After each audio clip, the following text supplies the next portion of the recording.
আসসালামু আলাইকুম ওরহমতুল্লাহি ওবরকাতু। প্রিয় দর্শক, আজ আমি চলে এসেছি আমার কয়েকজন বন্ধু নিয়ে ঢাকার খুব কাছাকাছি রূপগঞ্জের মুরাপাড়া রাজবাড়িতে। আজ আমি আপনাদের সামনে তুলে ধরব মুরাপাড়া রাজবাড়ির কিছু দৃশ্য এবং সংক্ষিপ্ত ইতিহাস।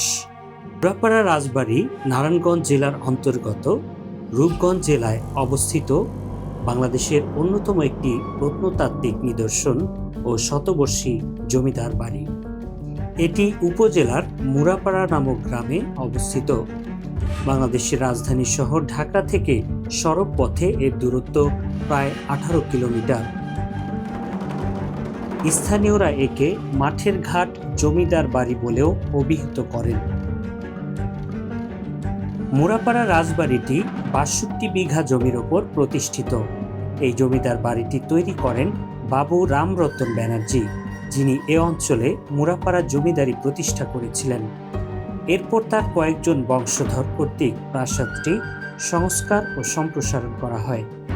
১৮৮৯ খ্রিস্টাব্দে জমিদার প্রতাপচন্দ্র ব্যানার্জি এই ভবনের পেছনের অংশ সম্প্রসারণ করেন ও পরিবার নিয়ে এখানে বসবাস শুরু করেন। তার পুত্র বিজয়চন্দ্র ব্যানার্জি ১৮৯৯ খ্রিস্টাব্দে প্রাসাদের সামনের অংশে একটি ভবন নির্মাণ ও দুটি পুকুর খনন করেন।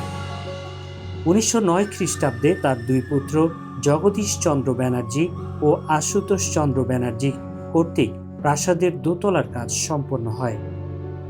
১৯৪৭ খ্রিস্টাব্দে ভারত উপমহাদেশ বিভক্ত হওয়ার পর জগদীশ চন্দ্র তার পরিবার নিয়ে কলকাতা গমন করেন।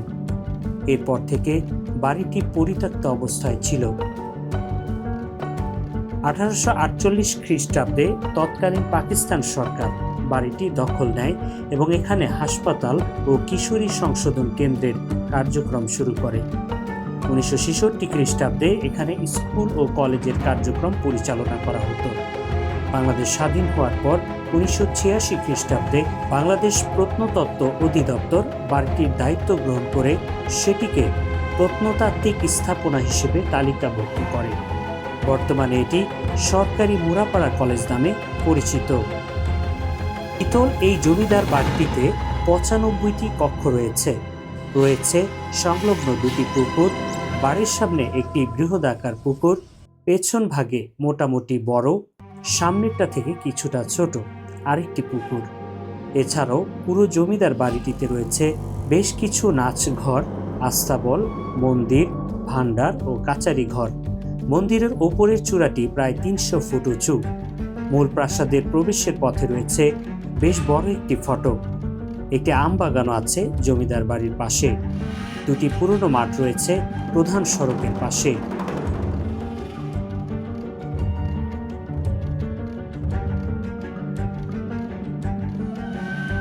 প্রিয় দর্শক, এই ছিল মুরাপাড়া জমিদার বাড়ির সংক্ষিপ্ত ইতিহাস। পরবর্তী যে কোনো এপিসোড দেখার জন্য আমাদের পেজটি লাইক এবং ফলো দিতে পারেন। সবাইকে ধন্যবাদ। আসসালামু আলাইকুম ওয়া রাহমাতুল্লাহ।